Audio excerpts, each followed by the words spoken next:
ചേച്ചിയുടെ പെറ്റാണോ ഇത്? അഡോപ്റ്റ് ചെയ്യുന്നതാണോ?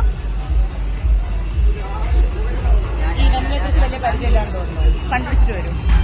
രഞ്ജിനി ഹരിദാസ് ഒരു കർക്കശക്കാരിയാണ്. ആവശ്യമില്ലാതെ അവരെ പ്രൈവസിക്കകത്ത് കടന്നു കയറി അവരുടെ അനാവശ്യ ചോദ്യങ്ങൾ ചോദിച്ചാൽ അവർ മുഖത്ത് തുപ്പാത്തത് ഭാഗ്യം. ഇത് എന്തോ ഒരു ഷോയോ അല്ലെങ്കിൽ എന്തോ ഒരു ഇവന്റോ എന്തോ കണ്ടാണ് ഈ പെറ്റ്സിനെ റിലേറ്റ് ചെയ്തിട്ടുള്ള. അവിടെ പോയാണ് ഈ ലേഡി ചോദിച്ചേക്കുന്നത് ഇത് പെറ്റാണോ. അതിന് വളരെ ചിരിച്ചുകൊണ്ട് അവർ ആദ്യം മറുപടി പറഞ്ഞു അല്ലാന്ന്. രണ്ടാമത് വീണ്ടും അഡോപ്റ്റ് ചെയ്തതാണൊന്ന്.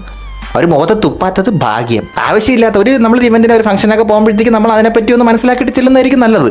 ആവശ്യമില്ലാതെ എന്തിനാണ് അവർ ചൊറിയാനൊക്കെ പോണത്? അവർക്ക് ഒന്നാതെ ചൊറഞ്ഞു കഴിഞ്ഞാൽ തിരിച്ച് മാന്തുന്ന ഒരു സ്വഭാവമുള്ള ലേഡിയാണ്. ഞാൻ ഈ വീഡിയോ ചെയ്യാൻ കാരണം കമന്റ് ബോക്സിനകത്ത് മൊത്തം ഇവർക്കെതിരെയുള്ള ഒരു വിദ്വേഷ തുപ്പൽ. പൊതുവെ അവർ കുറച്ച് കർക്കശക്കാരിയും കുറച്ച് ദേഷ്യം വന്നാൽ തിരിച്ച് മറുപടി പറയുന്നതും സ്റ്റാൻഡുള്ള ഒരു ലേഡി ആയതുകൊണ്ട് പൊതുവെ അവർക്ക് എല്ലാവർക്കും മലയാളികൾക്ക് പൊതുവെ ഇങ്ങനെയുള്ള ആൾക്കാരോട് എതിർപ്പുണ്ടല്ലോ, പ്രത്യേകിച്ച് ഒരു സ്ത്രീയും കൂടെ ആയിക്കഴിഞ്ഞാൽ. അവർ മര്യാദയ്ക്ക് ഒരുവണ്ണം ചിരിച്ചുകൊണ്ട് മറുപടി പറഞ്ഞു. രണ്ടാമത് ചോദിച്ചതിന് ആ ഇവന്റിനെ പറ്റി അറിഞ്ഞാത്ത ഒരാളാണ് ആ ക്വസ്റ്റ്യൻ ചോദിച്ചതെന്ന് എനിക്ക് തോന്നി.